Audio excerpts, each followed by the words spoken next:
Very much. Further debate. I'm pleased to recognize the member for Scarborough-Guildwood for her maiden speech in the Ontario Legislature. Thank you, Speaker. I am pleased to rise in the House today for the first time to present a speech to the Legislature of Ontario. And I'm so pleased that joining me in the Legislature is Diana Rivachandran, who is a special assistant working with me here at Queen's Park and at my constituency office, as well as our newly appointed intern, Jessica Benke, who has just joined us as of last week. I know there are people from my riding of Scarborough-Guildwood watching, and my family is also watching, including my younger brother, Andrew Hunter, who has just graduated last week with his MBA from Henley University. I am so glad that my maiden speech is on Bill 105. It's all about small businesses, which are really the heart of our economy. Our family has a history of small business owners, starting back with my grandmother, who ran a small business in our community back in Jamaica. I also have many relatives, including my own father, who ran small businesses at some point in their career. In fact, I started my career as a small business owner. While in university, I started a small business with the help of a grant that was provided by the Government of Ontario to help students start businesses. This Ontario government grant allowed me to provide the seed money to secure office space and to hire employees, who of course were students that I went to school with. I have been given the opportunity to succeed by provincial governments of the past, and I want to recognize them, under Premier Ernie Eves, as well as Premier Dalton McGuinty. And Ontarians today deserve those same opportunities and incentives to help their ventures to succeed. My career has taken me from small business ownership to working at some of our country's largest corporations, to working in charitable organizations and nonprofit organizations, as well as municipal corporations. I've also had a variety of mentors from across the political spectrum.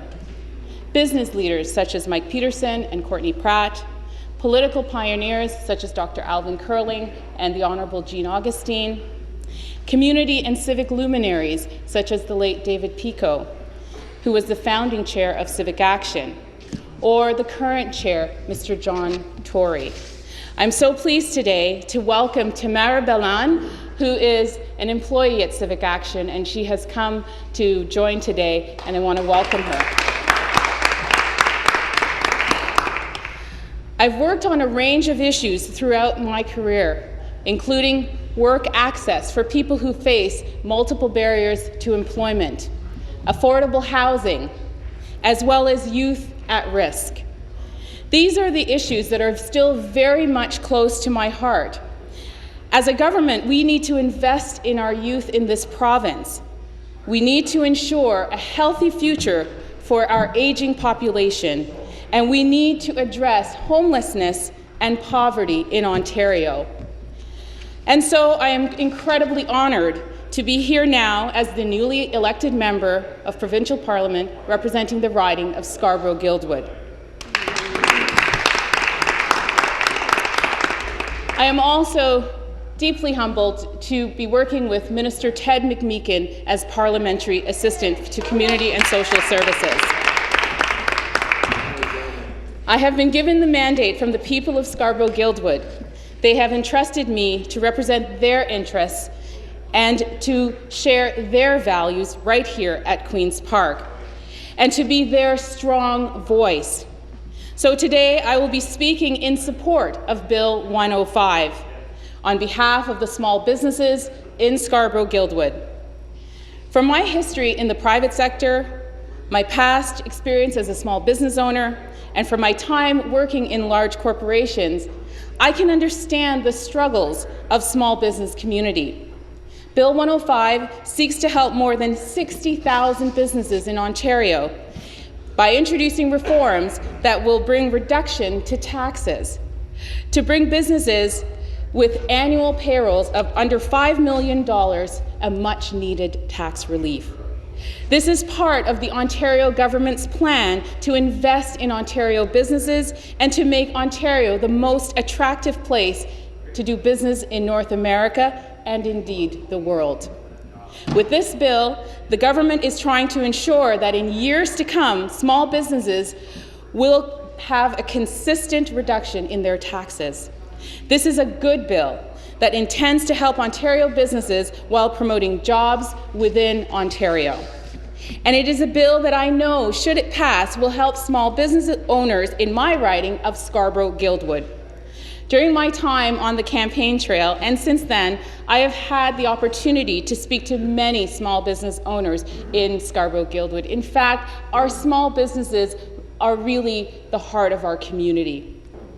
From St. Mary's Sizzle, where I've had the opportunity to have lunch many times during the campaign and since, including Goranda, and I apologize if I got that wrong, Thala Restaurant, and the owner is the Shaw family, who I've also had the opportunity to go to their facility, and they are just an active family that's helping a thriving local community. To Z Creations and Herbal Beauty, to the Merch Masala Grocery. This is a cluster of small businesses that serves a particular community right in Scarborough-Guildwood, as well as Passion Hair Salon. I had the opportunity to go and celebrate one of their anniversaries and to talk with many of their patrons. I truly believe that these small businesses really drive the prosperity in our communities. Small business owners are at the heart of our community. They bring their cultures and their customs to my riding. They bring wonderful food and beautiful clothes. They bring music, their language, their literature. They make Scarborough-Guildwood such a beautiful, diverse, and vibrant place to live and work. And while these small business owners are hopeful and optimistic, they also have voiced concerns to me and fears. And of course, from my time as a business owner, I can understand the difficulties in earning and keeping clients, as well as catering to the many needs of those clients. The cost of doing business is high in this province. And while the Ontario government has made many inroads on this issue, and while Ontario is a vibrant and dynamic business environment, there is still more that we can do. This government has introduced the harmonized sales tax, which will, when fully phased in, eliminate $4.6 billion per year in embedded taxes paid by businesses. We have eliminated the capital tax, which forced corporations to pay regardless of profit and was a significant disincentive to investment. And we have cut corporate income tax rates.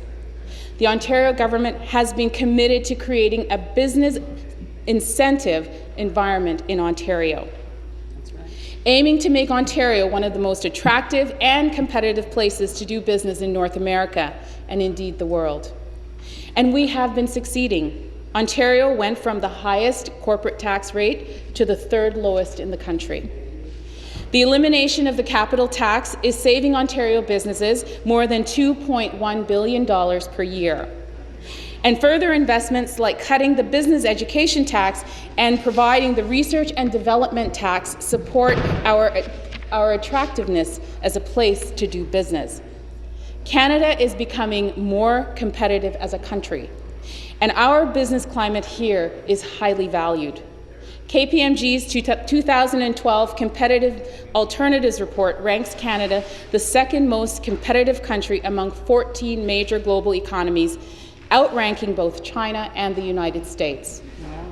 Toronto has been ranked as the 5th in competitiveness against 55 major international cities, including Chennai and Mumbai in India, Chengdu, and Vancouver.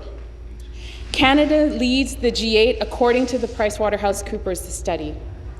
The Economist Intelligence Unit ranks Canada as the best place for doing business in the G7 and the 5th out of 82 countries over a forecast period between 2013 and 2017. It is clear that doing business in Canada is attractive to the international community, and we are well on our way to becoming the most attractive province for investment in the country. But becoming completely competitive here in Ontario also includes creating more incentives for small businesses. And these small business owners and entrepreneurs are looking for us to lead. This is what Bill 105 seeks to do. Bill 105 proposes amendments to the Employer Health Act. And should it pass, tens of thousands of small businesses in Ontario will benefit vastly. Under the current legislation, there is no exemption threshold. Should the amendment pass, businesses with payrolls under $5 million will be exempt from paying the employer health tax on the first $450,000 on their payroll each and every year. The current exemption is on the first $450,000. This amendment, and I want to thank Minister Sosa for bringing it forward, greatly benefits small business owners and entrepreneurs. And furthermore, it creates incentives for people who want to start their own businesses. Like many of the youth and the young families in Scarborough-Guildwood, I know that we're putting other measures in place to incent our young people to start businesses, and this reduction is going to help them along in that decision. This government is committed to investing in people, to investing in our infrastructure, and to investing in a dynamic and innovative business climate. And this legislation is one of the ways by which we are doing that. Small businesses create jobs. 85% of all new jobs, as mentioned earlier by the member from Parkdale Hyde Park, is created by our small businesses. So many new jobs come from that sector. And this government sees the value and the potential in supporting small businesses. That is why the Ontario government is supporting them with Bill 105. When I think about the small business owners in my riding of Scarborough-Guildwood, I think about how hardworking they are and how well they treat their employees. But I also think about how tax cuts could benefit them. They could invest in more marketing opportunities, in new equipment, or in research. They could afford to hire more employees to meet growing demands. They might even be able to hire more employees so that they might even be able to take some time off. And we all know that small business owners rarely get time off. They could renovate and expand their businesses. They could improve their inventory. They could pay their employees even just that little bit more for their hard work. There are so many benefits to cutting taxes for small business owners. And I'm proud to stand here with this government and try to implement these cuts. For these reasons, I support Bill 105, and I hope it will pass for the benefit of the small business owners in Ontario. In fact, we are recognizing this very week small business in Canada. I believe this is the week that we are acknowledging that. And of the rankings that were produced, 15 of those communities that really support small businesses out of 34 are right here in Ontario. So we have to do a much better job of supporting our small business owners so that they will continue to flourish, that they will continue to drive and support our economy and create jobs right here in Ontario, both to support their families, but also the communities such as mine in Scarborough-Guildwood. I want to thank you, Speaker, for this opportunity to rise in this House and to address this legislature on this very important Bill 105 in support of Small Business Act in Ontario. Thank you. Bravo.